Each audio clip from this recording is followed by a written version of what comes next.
افلا يتدبرون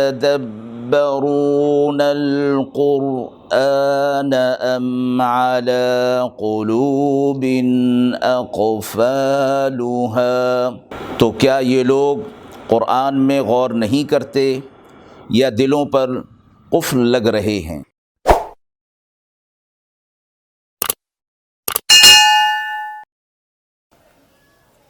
بسم اللہ الرحمن الرحیم۔ السلام علیکم ورحمۃ اللہ۔ ناظرین کرام، قرآن مجید کے پاروں کے خلاصے کے اس پروگرام میں آج آپ کے سامنے پارہ نمبر 23 کا خلاصہ پیش ہے۔ پارہ نمبر 23 سورہ یاسین کی آیت نمبر 22 سے شروع ہو رہا ہے۔ اس پارہ میں سورہ صاد اور سورہ زمر کی ابتدائی آیات اور سورہ صاد سے پہلے سورہ صافات اور پھر صاد اور سورہ زمر کی ابتدائی آیات ہیں۔ اس پارہ میں کل 17 رکوع ہیں۔ رکوع نمبر 1 میں اس واقعے کا تسلسل ہے جو کہ پچھلی آیات سے جاری ہے کہ ایک بستی میں 3 رسولوں کو بستی کی لوگوں کی ہدایت اور رہنمائی کے لیے بھیجا گیا۔ بستی والوں نے ان کی بات نہ مانی اور بستی میں قحط پڑ گیا۔ بستی والوں نے اس قحط کی وجہ ان بزرگوں کو قرار دیا اور ایک شخص بستی کے کنارے سے آیا اور وہ ان پر ایمان لے آیا اور اس کے بعد عبادات میں مشغول ہو گیا۔ اس شخص نے بستی والوں کو کہا کہ وہ ان بزرگوں کی اتباع کریں اور ان پر ایمان لائیں، یہ قوم کی خیر خواہی ہے۔ اس نے ان نبیوں کی اتباع کرنے کی نصیحت کی اور اپنے مومن ہونے کا اعلان کیا۔ قوم مسلسل انکار کرتی رہی اور آخر اس بزرگ کو شہید کر دیا۔ اللہ کی طرف سے ان پر پکڑ ہوئی اور عذاب کا فیصلہ ہوا۔ آیت 28 اور 29 میں اسی بات کا تذکرہ ہے۔ وَمَا أَنزَلْنَا عَلَىٰ قَوْمِهِ مِن بَعْدِهِ مِن جُندٍ مِّنَ السَّمَاءِ، اس قوم پر اللہ نے فرمایا کہ ہم نے آسمان سے کوئی فرشتوں کا لشکر نازل نہیں کیا، بلکہ بڑی سے بڑی قوموں اور بڑی سے بڑی بہادر قوموں کو تباہ کرنے کے لیے ایک فرشتہ ہی کافی ہے۔ اللہ رب العزت نے ایک فرشتے کو بھیجا جس نے ایک اونچی آواز لگائی جس سے سب کے سب مر گئے۔ اور روایت میں آتا ہے کہ جبریل علیہ السلام نے شہر کے دروازے کو پکڑ کر ایک سخت ہیبت ناک آواز لگائی جس سے سب کے سب مر گئے اور اللہ کا عذاب ان پر واقع ہو گیا۔ رکوع نمبر 2 میں قدرت الہیہ کی ایسی نشانیاں بیان فرمائی گئی ہیں جو اللہ کی کامل قدرت کی نشانیاں ہیں اور دلائل ہیں۔ دوسری طرف انسان اور عام مخلوقات پر اللہ تعالیٰ کے انعامات کا اور احسانات اور حکمتوں کا تذکرہ فرمایا گیا ہے۔ آیت نمبر 30 سبحان الذی خلق الازواج کلها مما تنبت الارض، اللہ تعالیٰ نے تمام چیزوں کے جوڑے جوڑے پیدا کیے ہیں اور سب سے پہلے فرمایا مما تنبت الارض، زمین کی نباتات میں انواع اور اقسام ہیں۔ اس کے بعد من انفسہم، خود انسانوں کے اندر، اور اس کے بعد مما لا یعلمون، ایسی مخلوقات جن کا انسان کو علم نہیں، جن کا آج تک انکشاف نہیں ہو سکا، انہیں اللہ جانتا ہے۔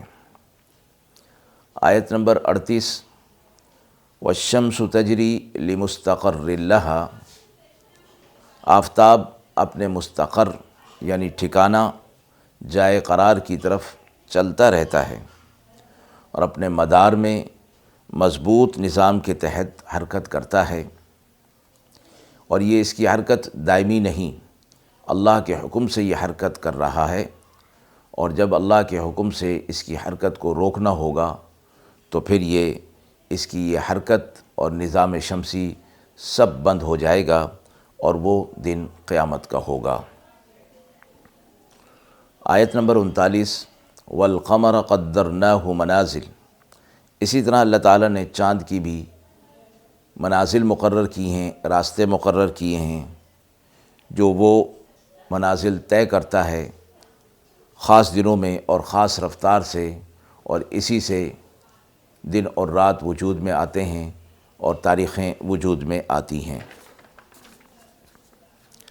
آیت نمبر 47، وَإِذَا قِيلَ لَهُمْ أَنفِقُوا مِمَّا رَزَقَكُمُ اللَّهُ، جب مسلمان کفار کو کہتے ہیں کہ اللہ نے جو تمہیں نعمتیں دی ہیں وہ غریبوں، محتاجوں اور مسکینوں کو دو، ان کا حق ادا کرو، تو یہ لوگ بطور استہزاء کہتے ہیں کہ ہمیں کہتے ہو کہ اللہ رازق ہے، اللہ رزق دینے والا ہے، تو اللہ نے انہیں رزق نہیں دیا، ہمیں رزق دیا ہے، تو جب اللہ نے انہیں نہیں دیا تو ہم کیوں انہیں دیں؟ یعنی یہ بے وقوف اس بات کو نہیں سمجھتے کہ دنیا کے اندر اللہ رب العزت نے رزق کی تقسیم کا جو نظام مقرر فرمایا ہے، اور جو انسان ایک دوسرے کی مدد اور نصرت اور معاشرتی طور پر رہن سہن اور حقوق رکھے گئے ہیں، اس کے اندر دراصل انسانوں کے اپنے فوائد ہیں۔ اللہ رب العزت براہ راست سب کو دے، یہ بھی ایک ممکن ہو سکتا ہے، لیکن ایک انسان دوسرے انسان کے لیے واسطہ اور ذریعہ بنتا ہے، اور اسی واسطہ اور ذریعہ کے ذریعے سے اس کے درجات کی بلندی ہوتی ہے۔ رکوع نمبر 3، آیت نمبر 51 اور 52، وَنُفِخَ فِي الصُّورِ فَإِذَا هُم مِّنَ الْأَجْدَاثِ، جب سور پھونکا جائے گا تو سب کو میدان محشر میں لایا جائے گا۔ کفار آنا نہیں چاہیں گے، جبری طور پر لائے جائیں گے، کہیں گے یا ویلنا من بعثنا من مرقدنا، ہائے ہماری ہلاکت، ہمیں ہماری قبروں سے کس نے اٹھا دیا۔ کفار اگرچہ قبروں میں بھی عذاب میں مبتلا تھے، مگر قیامت کے عذاب کے مقابلے میں یہ عذاب انہیں زیادہ شدت والا معلوم ہوگا، قبر کا عذاب ہلکا معلوم ہوگا، اس لیے پکاریں گے کہ ہمیں قبروں سے کس نے نکالا، وہیں رہتے تو بہتر تھا۔ فرشتے جواب میں کہیں گے ھذا ما وعد الرحمن، یہ وہ دن ہے، یعنی قیامت کا دن، جس کا رحمان نے تم سے دنیا کے اندر وعدہ کیا تھا۔ وصدق المرسلون، اور انبیاء علیہ الصلاۃ والسلام اس کی تصدیق کرتے آئے تھے، اور یہ دن آج قائم ہو گیا ہے۔ آیت 59، وامتازوا اليوم ایھا المجرمون، مجرمین کو قیامت کے دن الگ کر دیا جائے گا، دائیں طرف اہل ایمان، بائیں طرف مجرمین، اور درمیان میں اہل اعراف۔ اہل اعراف ان کو کہا جاتا ہے کہ جن کے اعمال وزن میں اچھے اور برے دونوں برابر ہوں گے، تو ان کے لیے فیصلہ اللہ رب العزت آخر میں فرمائیں گے۔ پہلے اہل جنت کو جنت میں بھیج دیا جائے گا، اہل جہنم کو جہنم میں بھیج دیا جائے گا، پھر کچھ وقت کے بعد اللہ رب العزت اہل اعراف کا فیصلہ فرمائیں گے، اور روایت میں یوں آتا ہے کہ اللہ رب العزت ان سب کی مغفرت فرما کر جنت میں داخل فرما دیں گے، اس لیے کہ اہل اعراف دیکھ رہے ہوں گے کہ گناہ گار اور کم اعمال والے جہنم میں چلے گئے، اور اچھے اور نیک اعمال والے، زیادہ اعمال والے وہ جنت میں چلے گئے۔ اب یہ اللہ سے امید رکھے ہوئے ہوں گے کہ اللہ ہمیں جنت میں ہی داخل کرے گا، تو اللہ رب العزت ان کی اس امید کو پورا فرماتے ہوئے فضل اور کرم کا معاملہ فرمائیں گے اور انہیں جنت میں داخل کر دیا جائے گا۔ آیت نمبر 65، الیوم نختم علی افواہہم، اب یہ مجرمین سے جب حساب شروع ہوگا تو یہ اپنے جرائم کا انکار کر دیں گے، گناہوں کا انکار کر دیں گے، تو اللہ رب العزت ان کے منہ پر مہر لگا دیں گے، ان کے منہ اور ان کی زبانیں بند ہو جائیں گی۔ وَتُكَلِّمُنَا أَيْدِيهِمْ، اور پھر ان کے ہاتھ بات کریں گے۔ وَتَشْهَدُ أَرْجُلُهُمْ، اور ان کے پاؤں گواہی دیں گے۔ بِمَا كَانُوا يَكْسِبُونَ، جو کچھ وہ دنیا کے اندر اعمال کر رہے تھے، ان سب کی گواہی ان کے ہاتھ اور پاؤں دیں گے۔ تو فرار کی کوئی جگہ نہیں ہوگی، انکار کی کوئی جگہ نہیں ہوگی اور ان کو جہنم میں داخل کر دیا جائے گا۔ رکوع نمبر 4، آیت نمبر 68، قال من یحیی العظام وہی رمیم۔ یہ کفار کہتے ہیں کہ جب ہماری ہڈیاں مٹی میں مل جائیں گی تو کون ہمیں زندہ کرے گا۔ آیت نمبر 79، قال قل یحییھا الذی انشأھا اول مرہ۔ آپ فرما دیجئے کہ تمہیں وہی پیدا کرے گا جس نے تمہیں پہلی بار پیدا کیا تھا، وہ خلاق ہے، علیم ہے، پیدا کرنا، تخلیق کرنے کا علم وہ جانتا ہے، اور اس کی طاقت اور قدرت اتنی ہے کہ انما امرہ اذا اراد شیئا ان یقول لہ کن فیکون۔ جب وہ ذات کسی چیز کے بنانے کا، کرنے کا ارادہ کرتی ہے تو بس وہ کہتی ہے کہ ہو جا، اور وہ ہو جاتا ہے۔ سورہ صافات مکی ہے۔ اس سورت کے موضوعات میں ایمانیات، توحید، رسالت اور آخرت کے عقائد کو مختلف انداز سے مدلل انداز میں بیان کیا گیا ہے، اور مشرکین کے عقائد کی تردید بھی اس میں شامل ہے۔ اسی طرح مختلف انبیاء علیہ الصلاۃ والسلام کے واقعات اجمالاً مذکور ہیں۔ رکوع نمبر 5، آیت نمبر 1، والصافات صفا۔ فرشتے اللہ کے حضور میں صف باندھ کر کھڑے رہتے ہیں اور اللہ کے حکم کے منتظر رہتے ہیں، جو حکم ہو اس کی تعمیل کرے۔ اسی طرح وہ فرشتے جو اللہ کی تسبیح بیان کرتے ہیں، جو اللہ کی عبادت کرتے ہیں، وہ بھی صف بندی کرتے ہیں۔ آیت سے معلوم ہوا کہ ہر کام میں نظم و ضبط اور ترتیب اور حسن سلیقہ دین میں مطلوب بھی ہے اور اللہ کو پسند بھی ہے۔ اس لیے اس امت کی نماز کو صف بندی کے ساتھ حکم دیا گیا کہ وہ ادا کریں، کہ ان کی مشابہت ان فرشتوں کے ساتھ ہو جائے جو صف باندھ کر اللہ کی عبادت کرتے ہیں۔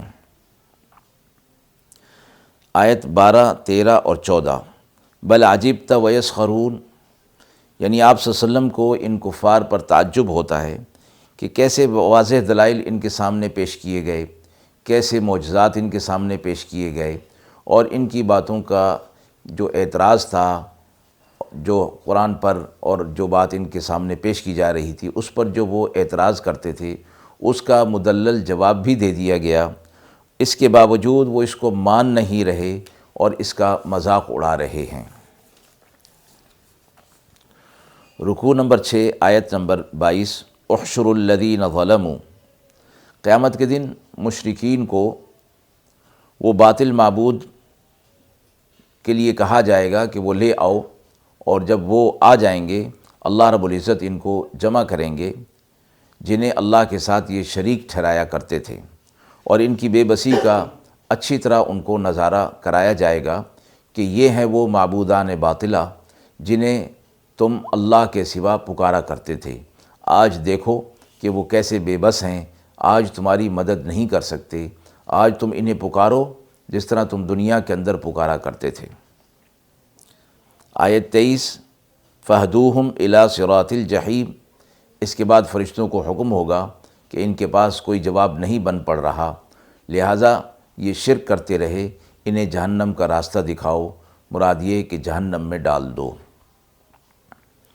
آیت نمبر 33، فَإِنَّهُمْ يَوْمَئِذٍ فِي الْعَذَابِ مُشْتَرِكُونَ۔ دنیا کے اندر اگر کوئی شخص کسی کو ناجائز کام کی دعوت دے اور گناہ پر آمادہ کرے تو اسے اس دعوت گناہ کا بھی عذاب سہنا ہوگا، اور جس شخص نے اس دعوت گناہ کو قبول کیا وہ بھی عذاب سے بری نہیں ہو سکتا۔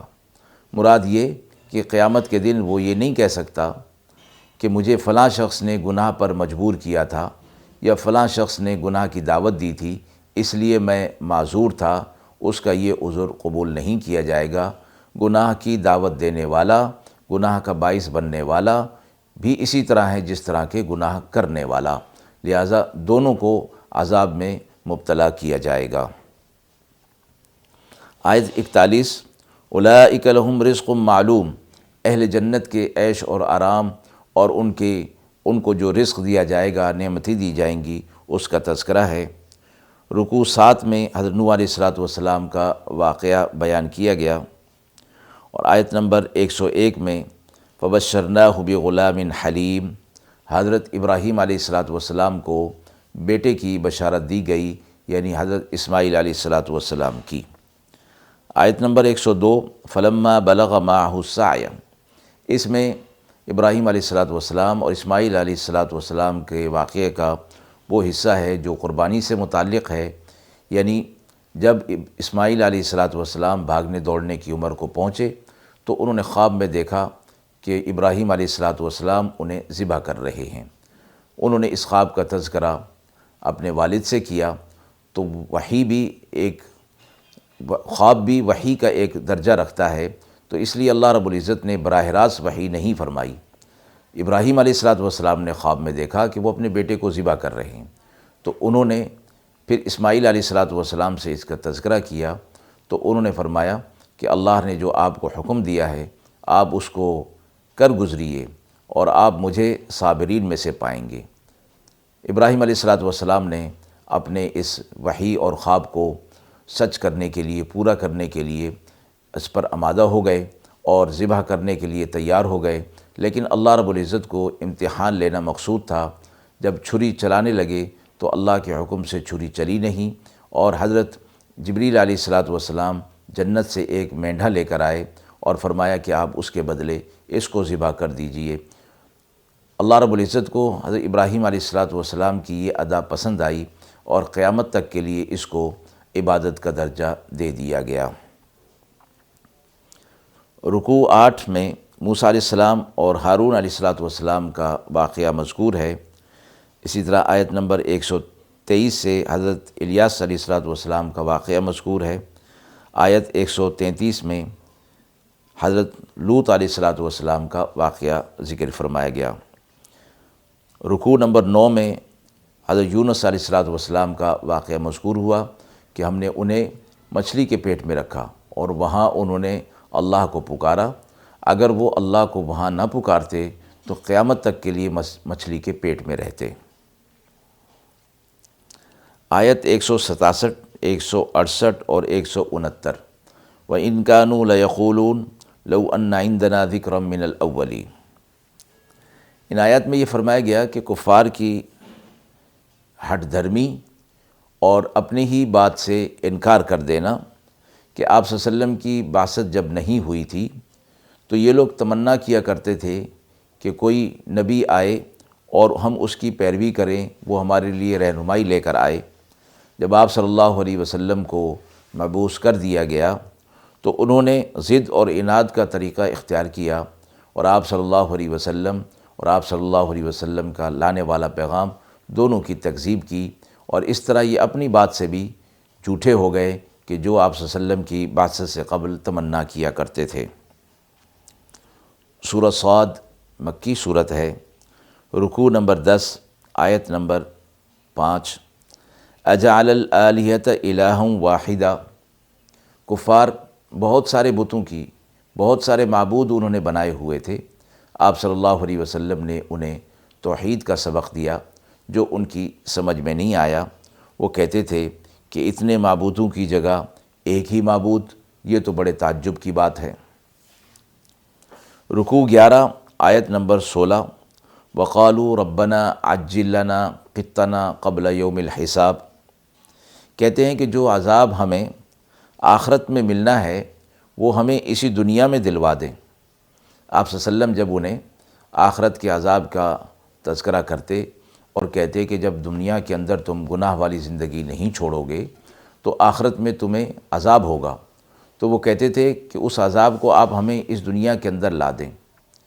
جب اللہ کی طرف سے حکمت اور مشیت کے تحت عذاب نہ آتا تو وہ قیامت کا انکار کر دیتے اور کہتے کہ نہ کوئی قیامت ہے اور نہ اس میں کوئی ہمیں عذاب ہوگا۔ یہاں یہ فرمایا گیا کہ اللہ رب العزت کی حکمت اور مشیت ہے کہ مجرمین اور گناہ گاروں کو چاہے تو اس دنیا کے اندر عذاب دے اور چاہے تو آخرت میں عذاب دے، اور چاہے تو دنیا میں بھی عذاب دے اور آخرت میں بھی عذاب دے۔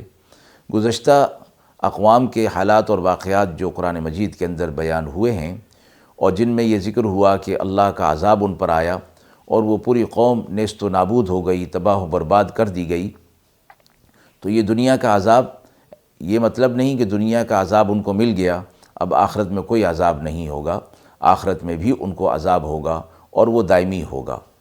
اسی طرح کچھ قومیں گناہ کے اندر مبتلا تھیں، لیکن اللہ نے دنیا کے اندر ان پر عذاب نازل نہیں کیا، اور آخرت میں ان کو دائمی عذاب ہوگا۔ تو یہ اللہ کی حکمت اور مشیت پر چھوڑ دیا گیا کہ اللہ جس طرح چاہے کر سکتا ہے۔ البتہ دنیا کے اندر کسی قوم پر انفرادی اجتماعی طور پر عذاب کا نہ آنا، یہ دراصل اللہ کی رحمت کی وجہ سے ہے کہ لوگوں کو، انسانوں کو ایک مہلت مل رہی ہے، اور اس مہلت سے وہ فائدہ اٹھائیں اور گناہوں سے توبہ کر کے ایمان والی، عمل صالح والی زندگی گزاریں۔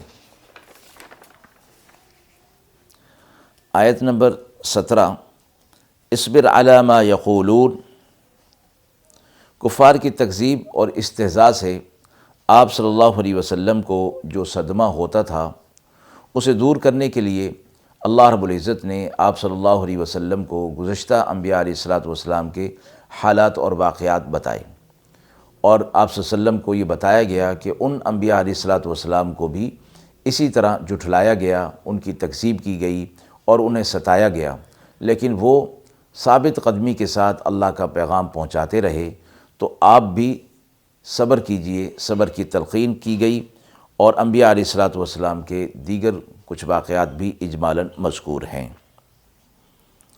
آیت نمبر 31، یا داود انا جعلناک خلیفۃ فی الارض۔ اللہ تعالیٰ نے حضرت داؤد علیہ السلام کو نبوت کے ساتھ ساتھ حکومت بھی عطا فرمائی تھی۔ اس آیت میں حکومت کے لیے ایک بنیادی ہدایت نامہ دیا گیا، اور اس میں 3 باتیں ارشاد فرمائیں۔ نمبر 1، ہم نے آپ کو زمین میں اپنا خلیفہ بنایا ہے۔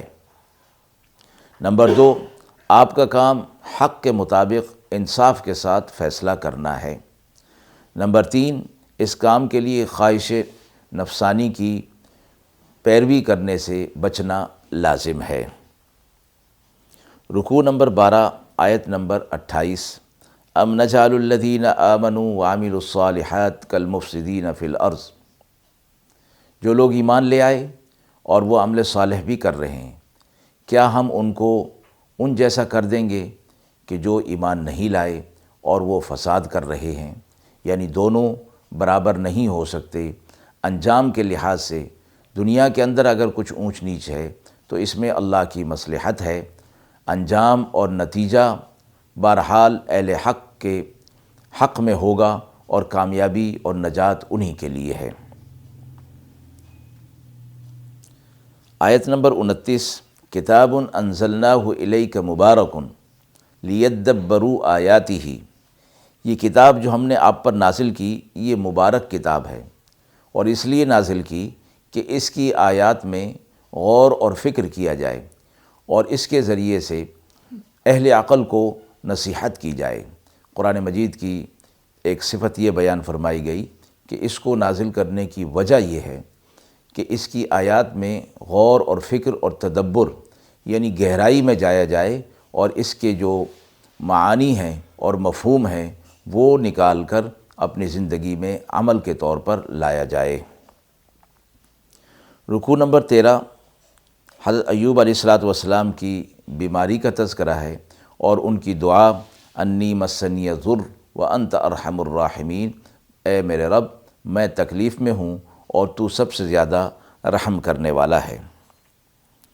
رکوع نمبر 14، آیت نمبر 83، الا عبادک منہم المخلصین۔